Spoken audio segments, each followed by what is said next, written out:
À chaque été, c'est important de se rappeler que durant les périodes chaudes comme celles qu'on vient de connaître et celles qu'on connaîtra encore cet été, ben ça peut donner lieu à des situations où c'est tout à fait propice à la croissance de bactéries qui se trouvent dans les aliments et qui peuvent nous causer certains inconforts, pour pas parler de cas de toxi-infection. Et c'est ce dont on va parler avec Patrick Paquette, qui est président de l'Association des microbiologistes du Québec. Bonjour. Bonjour. On va commencer d'abord par le début parce qu'effectivement, on a l'impression qu'on va être au barbecue, qu'on va travailler, on va préparer tout ça à l'extérieur. On s'expose à davantage d'infections à ce moment-là? Mais en fait, tous les aliments, que ce soit fruits, légumes, viande, sont porteurs de bactéries. Puis à partir du moment où est-ce qu'on est dans un environnement qui est particulièrement chaud et humide, comme dans des temps de canicule, bien, ça leur offre un environnement propice à se développer et à croître là, sur nos aliments.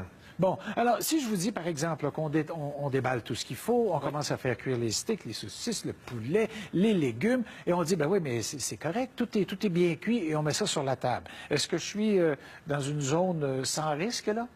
Plus ou moins, parce que tant que l'aliment va être au-dessus de 60 degrés Celsius, puis pour donner un ordre de grandeur, 60 degrés Celsius, c'est la température de l'eau chaude dans le réservoir à la maison. Donc, c'est quand même assez chaud. Tant qu'on est au-dessus de 60 degrés, c'est correct. Mais dès que les aliments descendent en bas de 60, se rapprochent de la température de 30, 40 degrés, là, on est dans une zone qui est à risque. Et là, plus ça va traîner sur la table longtemps, et plus on a de chances d'avoir des croissances de bactéries. Fait que dans un contexte comme ça, c'est peut-être surtout dans un cas de barbecue, c'est plus facile de demander à nos convives qui veut manger quoi.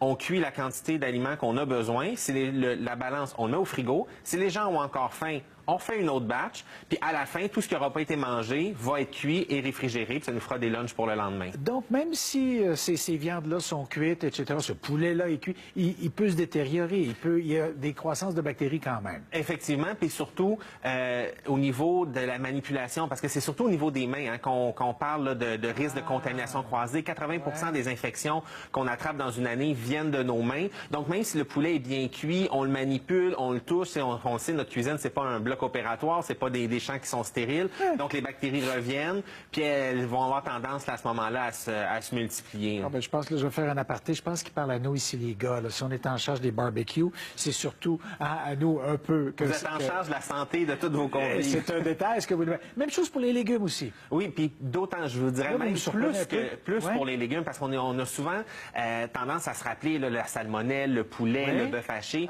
Mais tout ce qui est légumes, fruits, a souvent beaucoup de bactéries à la surface, puis les gens vont pas nécessairement avoir comme réflexe de les laver. Puis quand on peut parler entre autres de la fameuse maladie du hamburger, on pourrait avoir une galette de bœuf haché qui est complètement cuite, même carbonisée. Et si je mets à l'intérieur une feuille de laitue qui est mal lavée, qui peut être porteur de la même bactérie, une tranche de tomate, je vais attraper ma maladie du hamburger de façon végétarienne. Donc ça peut paraître cocasse dit comme ça, mais en réalité, c'est ce qui va se passer. Bon, est-ce que quand on a ça dans notre jardin à nous, là, puis on sait qu'on n'a pas mis de pesticides, ou tout est arrosé à l'eau de pluie et fait avec beaucoup d'amour, est-ce qu'on s'expose aux mêmes risques? Est-ce qu'on les lave?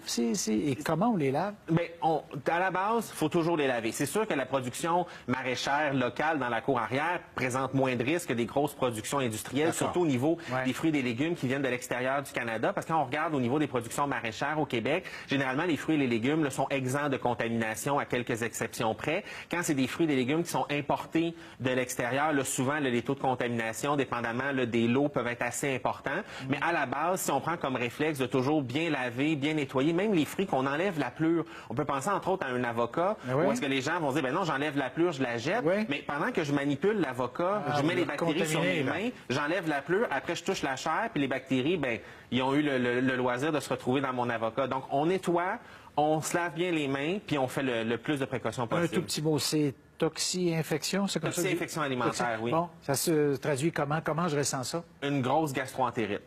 D'accord. Qui peut avoir des symptômes plus ou moins graves. Des fois, on va parler de quelque chose qui va durer quelques heures à plusieurs jours, qui peut aller à l'hospitalisation dans certains cas extrêmes. Donc, c'est pas à prendre à la légère, surtout quand on sait que c'est environ 1500 à 2000 Québécois par année qui vont contracter une grosse gastroentérite seulement parce qu'ils ont mal suivi des règles de base d'hygiène de la cuisine. Donc, ça peut être une bonne façon de les éviter. Très bien. Vous venez de rendre mes convives de ce soir, là, que j'invite au barbecue, un peu plus inquiets. Bon, voilà. Mais on va travailler fort. Merci beaucoup d'être très utile. Merci. Ça fait plaisir. Au revoir.